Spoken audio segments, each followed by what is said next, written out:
രാജ്യത്ത് സംഘപരിവാറിനെതിരെ ശക്തമായ പോരാട്ടം നടത്തുന്ന പാർട്ടി ഏതെന്ന് ചോദിച്ചാൽ അത് കോൺഗ്രസ് മാത്രമാണ്. ഒരിക്കൽ പോലും സംഘപരിവാറുമായി ചേർന്ന് പോകാത്ത, അവരുമായിട്ട് സഖ്യത്തിലേർപ്പെടാത്ത ഒരേ ഒരു പാർട്ടി ഏതെന്ന് ചോദിച്ചാൽ അതും കോൺഗ്രസ് പാർട്ടി മാത്രമാണ്. കഴിഞ്ഞ കുറേ കാലങ്ങളായിട്ട് ഈ പറയുന്ന ദേശീയ തലത്തിൽ BJPയുടെയും സംഘപരിവാറിന്റെയും ഫാസിസ്റ്റ് നയങ്ങൾക്കെതിരെ സന്ധിയില്ലാത്ത സമരം പ്രഖ്യാപിച്ച്, സന്ധിയില്ലാത്ത പോരാട്ടം പ്രഖ്യാപിച്ചുകൊണ്ടാണ് കോൺഗ്രസ് പാർട്ടി മുന്നോട്ട് പോകുന്നത്. അതും വെറും പ്രഖ്യാപനങ്ങളിലുള്ള അല്ലെങ്കിൽ വാക്കുകളിലുള്ള പോരാട്ടം മാത്രമല്ല, പ്രവൃത്തികളിലും അത്തരത്തിലുള്ള പോരാട്ടങ്ങളുണ്ട്. ഒരു കാര്യത്തിലും സംഘപരിവാറിന്റെ ആശയങ്ങൾക്ക് മുന്നിൽ, പിടിവാശികൾക്ക് മുന്നിൽ തങ്ങൾ തലകുനിക്കില്ല, അല്ലെങ്കിൽ അതിന് അവരുടെ പിടിവാശി അംഗീകരിച്ചു കൊടുക്കില്ല, അവരുടെ ആവശ്യങ്ങൾ നിറവേറ്റി കൊടുക്കില്ല എന്ന് തല ഉയർത്തി നിന്ന് പറഞ്ഞ് മുന്നോട്ട് പോകുന്ന നേതാക്കളും മുഖ്യമന്ത്രിമാരുമാണ് നിലവിൽ കോൺഗ്രസിനുള്ളത്. അതിന്റെ ഏറ്റവും അവസാനത്തെ ഒരു ഉദാഹരണമായിട്ട് നമുക്ക് കഴിഞ്ഞ ദിവസങ്ങളിൽ ബംഗളൂരുവിൽ നടന്ന ഒരു സംഭവം ചൂണ്ടിക്കാട്ടാവുന്നതാണ്. കർണാടക മുഖ്യമന്ത്രി, കോൺഗ്രസിന്റെ രാജ്യത്തെ തന്നെ തലയെടുപ്പുള്ള നേതാവ്, കോൺഗ്രസ് പാർട്ടി, കോൺഗ്രസിന്റെ പ്രവർത്തകർ അണികളെല്ലാം തന്നെ അഭിമാനത്തോടെ നെഞ്ചേറ്റുന്ന ഒരു നേതാവാണ് സിദ്ധരാമയ്യ. ദക്ഷിണേന്ത്യയിലെ തലയെടുപ്പുള്ള കോൺഗ്രസ് നേതാവാണ് സിദ്ധരാമയ്യ. അദ്ദേഹം ഇക്കഴിഞ്ഞ സെപ്റ്റംബർ 22-ാം തീയതി മൈസൂരുവിൽ സംസ്ഥാനത്തെ ദസറ ആഘോഷങ്ങൾക്ക് തിരിതെളിച്ചപ്പോൾ അവിടെ ആ ഒരു ഉദ്ഘാടന ചടങ്ങിൽ അതിനായിട്ട് കൊണ്ടുവന്ന വ്യക്തി സവിശേഷതകളുള്ള വളരെ വിശിഷ്ടമായിട്ടുള്ള ഒരു വ്യക്തിയായിരുന്നു. ആ വ്യക്തിയുടെ പേര് ബാനു മുഷ്താഖ് എന്നാണ്. ബാനു മുഷ്താഖാണ് ഈ സെപ്റ്റംബർ 22-ാം തീയതി മൈസൂരുവിലെ ആ ദസറ ആഘോഷങ്ങൾക്ക് തിരിതെളിച്ചത്. എല്ലാ വർഷവും സമാനമായ രീതിയിൽ അവിടെ മൈസൂരുവിലെ ദസറ ആഘോഷങ്ങൾ അത് സംസ്ഥാനത്ത് ആഘോഷിക്കപ്പെടുന്ന, അല്ലെങ്കിൽ അതിന് തുടക്കം കുറിക്കുന്നത് ചാമുണ്ടേശ്വരി ദേവിയുടെ വിഗ്രഹത്തിൽ അവിടെ ഇങ്ങനെ പ്രാർത്ഥനകൾക്കൊപ്പം ചാമുണ്ടേശ്വരി ദേവിയുടെ വിഗ്രഹത്തിൽ പൂക്കൾ അർപ്പിച്ചുകൊണ്ടാണ് ദസറ ആഘോഷങ്ങൾക്ക് തുടക്കം കുറിക്കുന്നത്. ഇത്തവണ അതിന് തുടക്കം കുറിച്ചത് ഈ പറയുന്ന ബാനു മുഷ്താഖ് എന്ന് പറയുന്ന വനിതയാണ്. അവർ ആരാണ് എന്നറിയുമ്പോഴാണ് അതിന്റെ പ്രസക്തി ഏറുന്നത്. ബാനു മുഷ്താഖ് എന്ന് പറയുന്നത് ബുക്കർ സമ്മാന ജേതാവാണ്.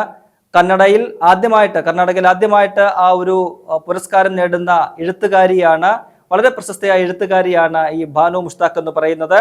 അവരുടെ ഹേഡ് ലാംപ്സ് എന്ന് പറയുന്ന കൃതിക്കാണ്, ചെറുകഥകളുടെ ഒരു സമാഹാരമാണത്. ആ കൃതിക്കാണ് ആ ബുക്കർ സമ്മാനം ലഭിച്ചത്. അതിന്റെ ഒരു പ്രത്യേകത എന്ന് പറയുന്നത് അവിടെയും ഒരു ചരിത്രം അവർ സൃഷ്ടിച്ചു. ആദ്യമായിട്ടാണ് ഒരു ചെറുകഥകളുടെ സമാഹാരത്തിന് ഈ ബുക്കർ സമ്മാനം ലഭിക്കുന്നത്. അങ്ങനെ എന്തുകൊണ്ടും ലോകപ്രശസ്തയാർന്ന, ദക്ഷിണേന്ത്യക്ക് തന്നെ അഭിമാനമായ, കർണാടകയ്ക്ക് പ്രത്യേകിച്ച് അഭിമാനമായ ബാനു മുഷ്താഖ് അത്തരമൊരു പരിപാടി നടത്തുമ്പോൾ അത് എന്തുകൊണ്ടും വലിയ ഒരു അംഗീകാരം തന്നെയാണ്. അങ്ങനെയാണ് അത് കോൺഗ്രസ് പാർട്ടിയും അവിടുത്തെ സർക്കാരും കണ്ടത്. അതിന്റെ പശ്ചാത്തലത്തിലാണ് സിദ്ധരാമയ്യ ബാനു മുഷ്താഖിനെ ആ പരിപാടിയുടെ ചടങ്ങിലേക്ക് ക്ഷണിക്കുകയും അവിടെ ഉദ്ഘാടനത്തിനുണ്ട് അവരെ സ്വീകരിക്കുകയും ഒക്കെ തന്നെ ചെയ്തത്. എന്നാൽ ഇത് അവിടുത്തെ ചില സംഘപരിവാറുകാർക്ക് ഇഷ്ടപ്പെട്ടില്ല. സംഘപരിവാർ പാർട്ടികൾക്ക്, സംഘടനകൾക്ക് ഇഷ്ടപ്പെട്ടില്ല. BJPക്ക് അത്ര രസിച്ചില്ല. ഉടനെ തന്നെ അവർ അത്തരത്തിലൊരു തീരുമാനം വന്നപ്പോൾ തന്നെ അവർ കേസുമായിട്ട് കോടതിയെ സമീപിച്ചു. എന്നാൽ കർണാടക ഹൈക്കോടതി ആ കേസ്, അത് ചിലവരുടെ ഹർജികൾ പരിഗണിക്കാനേ കോടതി തയ്യാറായില്ല. ചിലതൊക്കെ തന്നെ തള്ളിക്കളഞ്ഞു. അങ്ങനെ തള്ളപ്പെട്ട ഹർജികളുമായിട്ട് വീണ്ടും ഇവർ സുപ്രീം കോടതിയിൽ പോയി എന്നുള്ളതാണ് ഏറെ രസകരമായ കാര്യം. സുപ്രീം കോടതിയിൽ ചെന്നപ്പോൾ സുപ്രീം കോടതിയും ഇവരെ ഓടിച്ചു വിടുന്ന കാഴ്ചയാണ് കണ്ടത്. സംഘപരിവാർ സംഘികളെയൊക്കെ തന്നെ ഓടിക്കുക എന്ന് പറയത്തില്ലേ, ആ രീതിയിൽ സംഘപരിവാറിന്റെ ഹർജികളെ തൂത്തെറിഞ്ഞുകൊണ്ട് വിക്രംനാഥ് അധ്യക്ഷനായ 2-അംഗ ബെഞ്ച് ഹർജികൾ തള്ളിക്കളയുകയാണ് ചെയ്തത്. അതിരൂക്ഷമായ ചില വിമർശനങ്ങൾ ഈ സുപ്രീം കോടതിയുടെ ഭാഗത്തു നിന്നും ഈ ഹർജിക്കാർക്കെതിരെ ഉണ്ടായ. ഹർജിക്കാരുടെ അഭിഭാഷകൻ വയറ് നിറച്ച് വാങ്ങിക്കൊണ്ടാണ് അന്ന് സുപ്രീം കോടതിയിൽ നിന്നും ഇറങ്ങിപ്പോകുന്നത്. സെപ്റ്റംബർ 19-ാം തീയതിയാണ് ഈ ഹർജികൾ സുപ്രീം കോടതിയിൽ എത്തിയത്. അപ്പോൾ സുപ്രീം കോടതി ചില കാര്യങ്ങൾ ചോദിച്ചു. എന്തിനാണ് നിങ്ങൾ എതിർക്കുന്നത്? നേരത്തെ 2017-ൽ സമാനമായ രീതിയിൽ BJP അധികാരത്തിലിരിക്കുന്ന സമയത്ത് ഇത്തരത്തിലൊരു ഇസ്ലാം വിശ്വാസിയായ ഒരു വ്യക്തിയെ കൊണ്ടുവന്ന ഇത്തരത്തിൽ ദസറ ആഘോഷം സംഘടിപ്പിക്കുകയും അവിടെ ആഘോഷിക്കുകയും ഒക്കെ തന്നെ ഉണ്ടായി. അന്ന് നിങ്ങൾക്ക് എന്തുകൊണ്ട് ഇത്തരത്തിലുള്ള ഒരു നീക്കമുണ്ടായില്ല? ഇവർ ഈ ഹർജിയിൽ പറഞ്ഞിരുന്നത് ബാനു മുഷ്താഖ് അത്തരമൊരു പരിപാടിയിൽ വരുമ്പോൾ തങ്ങളുടെ മതവിശ്വാസങ്ങൾ ഹനിക്കപ്പെടുന്നു, ലംഘിക്കപ്പെടുന്നു. മതവിശ്വാസം എന്ന് പറയുന്നത് ഭരണഘടനയുടെ 25-ാം ആർട്ടിക്കിളിൽ പറയുന്നതാണ്. അതിന്റെ ലംഘനമാണ് എന്നൊക്കെ ചൂണ്ടിക്കാട്ടിയിരുന്നു. അപ്പോൾ കോടതി തിരിച്ചു വെച്ചത് 2017 സമാനമായ രീതിയിൽ ചില കാര്യങ്ങൾ നടന്നല്ലോ.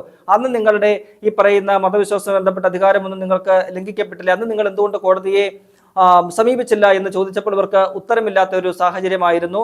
തുടർന്ന് ഇവർ പല വാദങ്ങളും ഉയർത്തിയെങ്കിലും കോടതി അവസാനം അത് എടുത്ത് ചവിറ്റുകൊട്ടയിൽ കളഞ്ഞു. ഞങ്ങൾ ഇതിനോടകം 3 തവണ ഇത് ഹർജി ഡിസ്മിസ് ചെയ്തു എന്ന് പറഞ്ഞിട്ടുണ്ട്, അതിലപ്പുറം ഒരു തീരുമാനവുമില്ല എന്ന് പറഞ്ഞുകൊണ്ട് കോടതി ഇവരെ ഓടിക്കുന്ന ഒരു കാഴ്ച കണ്ടു.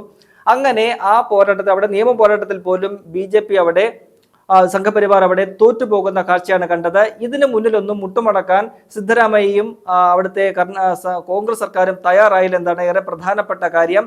സംഘപരിവാർ അവിടെ വലിയ പ്രശ്നങ്ങൾ ഉണ്ടാക്കിയെങ്കിലും വലിയ പ്രതിഷേധങ്ങളൊക്കെ ഉയർത്തിയെങ്കിലും അതൊന്നും തിരിഞ്ഞു നോക്കാൻ പോലും സിദ്ധരാമയ്യ തയ്യാറായില്ല.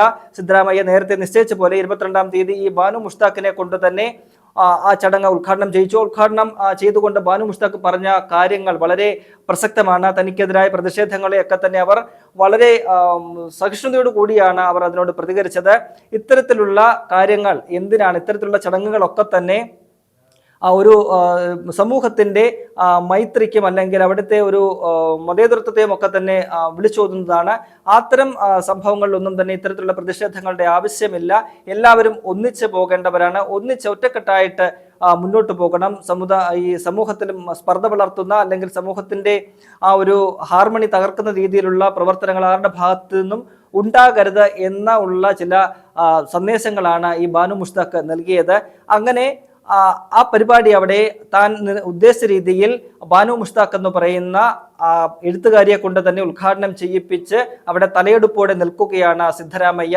നമുക്കറിയാം, കേരളത്തിൽ ഈ പിണറായി വിജയൻ ഒക്കെ തന്നെ സംഘപരിവാറിനെതിരെ ശക്തമായ പോരാട്ടം നടത്തുമെന്ന് വലിയ വായിൽ വീമ്പിളക്കുമെങ്കിലും പ്രവൃത്തിയിൽ അതൊന്നും തന്നെ നമ്മൾ കാണാറില്ല. ആ സമയത്താണ് ദക്ഷിണേന്ത്യയിൽ നിന്നുള്ള ഒരു സംസ്ഥാനത്തെ കോൺഗ്രസിന്റെ ഒരു മുഖ്യമന്ത്രി മതേതര നിലപാടുകൾ ഉയർത്തിപ്പിടിച്ചുകൊണ്ട് സംഘപരിവാറിന് കീഴ്പ്പെടാതെ, സംഘപരിവാറിന്റെ ഭീഷണികൾക്കും അവരുടെ പ്രതിഷേധങ്ങൾക്കും മുന്നിൽ കീഴ്പ്പെടാതെ തന്റെ നിലപാടിൽ ഉറച്ചു നിന്നുകൊണ്ട് തന്റെ തീരുമാനങ്ങൾ നടപ്പിലാക്കുന്ന ഒരു കാഴ്ച നമ്മൾ കാണുന്നത്. മുൻപ് സമാനമായ രീതിയിൽ പിണറായി വിജയൻ ദേശീയ തലത്തിൽ ഈ സംഘപരിവാറിനെതിരെ പോരാട്ടവുമായിട്ട് പ്രസംഗിക്കാനൊക്കെ ഇറങ്ങിയപ്പോൾ രാജസ്ഥാനിലും ഒക്കെ തന്നെ ചെന്നപ്പോൾ അവിടെ അവർ ഈ പിണറായി വിജയന് അവസരം നിഷേധിക്കുന്ന ഒരു സാഹചര്യമുണ്ട്. അവിടെ വേദി പോലും ഒരുക്കാൻ അവിടുത്തെ BJP സർക്കാർ തയ്യാറായില്ല. ഏറ്റവും ഒടുവിൽ അന്ന് കർണാടകയിൽ മുഖ്യമന്ത്രിയായിരുന്ന സിദ്ധരാമയ്യാണ് പിണറായി വിജയനെ അങ്ങോട്ട് ക്ഷണിച്ചു. അവിടെ അദ്ദേഹം വേദി ഒരുക്കി പിണറായി വിജയന് കൊടുത്തു. അവിടെ അദ്ദേഹം പ്രസംഗിച്ച് തിരിച്ച് പോരുകയും ചെയ്തു. അവിടെ ഒരു സംഘപരിവാറും ഒരു സംഘിയും അവിടെ പിണറായി വിജയനെ തടയാൻ പോയില്ല. അത്തരത്തിൽ സംഘപരിവാറിനെതിരെ എന്നും സന്ധിയില്ലാത്ത പോരാട്ടം നടത്തിയിട്ടുള്ള സിദ്ധരാമയ്യ അത് വീണ്ടും ആവർത്തിച്ചിരിക്കുകയാണ്. ഇവിടെ ഒരു മതപ്രശ്നമായിട്ട് ഇതിനെ ഉയർത്തിക്കൊണ്ടുവന്ന് ദസറ എന്ന് പറയുന്നത് ഹിന്ദുക്കളുടെ വലിയ ആഘോഷമാണ്. അതിനെ വലിയൊരു പ്രശ്നമായിട്ട് ഉയർത്തിക്കൊണ്ടുവന്ന് കോൺഗ്രസിനെതിരെ ഒരു പ്രതിഷേധം സംഘടിപ്പിക്കാൻ നോക്കിയ സംഘപരിവാറിന് വലിയൊരു തിരിച്ചടിയാണ് ഉണ്ടായത്. സുപ്രീം കോടതി അത് ചോദിച്ചത് ഇതൊരു സംസ്ഥാനത്തിന്റെ ഒരു ആഘോഷമാണ്, അതൊരു മതപരമായ ചടങ്ങുകളോ മറ്റൊന്നുമല്ല, പിന്നെ നിങ്ങൾ എന്തിനാണ് ഇത്തരത്തിലുള്ള ഹർജികളുമായിട്ട് വരുന്നത് എന്നാണ് ചോദിച്ചത്. അതുതന്നെയാണ് സംസ്ഥാന സർക്കാരിന്റെയും ഒരു നിലപാട്. സംസ്ഥാനത്തിന്റെ ഒരു ആഘോഷമാണ്, ആ ആഘോഷമാണ് ഈ പറയുന്നത് പോലെ ഒരു പ്രശസ്തമായ ലോകപ്രശസ്ത എഴുത്തുകാരിയെ കൊണ്ട് നടത്തുന്നത്. അതിനെതിരെ BJP അവിടെ ഒരു കുത്തിത്തിരിപ്പിനാണ് നോക്കിയത്. ഹിന്ദുക്കളുടെയാണ് ഈ പറയുന്ന ദസറ എന്ന് പറയുന്ന ആഘോഷം. അവിടെ ഒരു ഇസ്ലാം മതവിശ്വാസിയായ ഒരു എഴുത്തുകാരിക്ക് അല്ലെങ്കിൽ ഒരു വ്യക്തിക്ക് എന്താണ് കാര്യം, അവർ നേരത്തെ ഹിന്ദു വിരുദ്ധതയൊക്കെ പറഞ്ഞു എന്നൊക്കെ പറഞ്ഞുകൊണ്ട് സാധാരണഗതിയിൽ സംഘപരിവാർ ഉയർത്തുന്ന ചില വാദങ്ങളും ഒക്കെയായിട്ടാണ് മുന്നോട്ട് വന്നത്. അതേസമയം ഈ പറയുന്ന ബാനു മുഷ്താഖ് എന്ന് പറയുന്ന അവരുടെ ഒരു പശ്ചാത്തലം പരിശോധിക്കുകയാണെങ്കിൽ അവർ തന്റെ സമുദായത്തിനകത്തെ ഈ പറയുന്ന സ്ത്രീകൾക്കെതിരായ അതിക്രമങ്ങൾ, അപ്പം തന്നെ സ്ത്രീകളുടെ അവകാശങ്ങൾക്ക് വേണ്ടിയിട്ട് പോരാടി അവരുടെ ആ ഒരു കാലഘട്ടമാണ് അവരുടെ ആ കൃതിയിൽ വിവരിക്കുന്നത്. 99 മുതൽ 2023 വരെയുള്ള കാലഘട്ടത്തിൽ തന്റെ സമുദായത്തിൽ തന്നെ താൻ നേരിട്ട് കണ്ടിട്ടുള്ള, താൻ അനുഭവിച്ചറിഞ്ഞിട്ടുള്ള പ്രശ്നങ്ങൾ, മുസ്ലിം സമുദായത്തിലെ വനിതകൾ നേരിടുന്ന പ്രശ്നങ്ങളൊക്കെ തന്നെ ചൂണ്ടിക്കാട്ടിക്കൊണ്ടാണ് ആ ഹേർട്ട് ലാമ്പ് എന്ന് പറയുന്ന ആ ചെറുകഥകളുടെ സമാഹാരം അവർ പുറത്തിറക്കിയത്. അത്തരത്തിൽ ഏതെങ്കിലും ഒരു സമുദായത്തിന് വേണ്ടിയിട്ട് നിൽക്കുന്ന ഒരു വ്യക്തിയല്ല, അല്ലെങ്കിൽ ഏതെങ്കിലും സമുദായത്തിനെതിരെ സ്പർദ്ധ വളർത്തുന്ന ഒരു വ്യക്തിയല്ല അവര്, മറിച്ച് ആ സ്വന്തം സമുദായത്തിനകത്ത് തന്നെയുള്ള പുഴുക്കുത്തുകളെ തുറന്നു കാണിക്കാൻ ആർജവം ഉള്ള ഒരു വ്യക്തിയായിരുന്നു. അതിന്റെ പേരിൽ കൂടിയാണ് അവർക്ക് ആ ബുക്കർ സമ്മാനം ലഭിക്കുന്ന ഒരു സാഹചര്യമുണ്ട്. അതെന്തായാലും അത്തരമൊരു തീരുമാനത്തിലൂടെ അത്തരമൊരു വ്യക്തിയെ ദസറ പോലെയുള്ള ഒരു മതേതര പരിപാടിക്ക് അല്ലെങ്കിൽ അത്തരം ഒരു പരിപാടിക്ക് ആഘോഷത്തിന് കൊണ്ടുവന്ന് അവിടെ ഉദ്ഘാടനം നടത്താൻ സന്നദ്ധനായതിലൂടെ അല്ലെ അതിൽ വിജയിച്ചതിലൂടെ സിദ്ധരാമയ്യ സംഘപരിവാറിനെതിരായ പോരാട്ടത്തിൽ തലയെടുപ്പോടെ നിൽക്കുന്ന ഒരു നേതാവായിട്ട് ഇപ്പോൾ മാറിയിരിക്കുകയാണ്.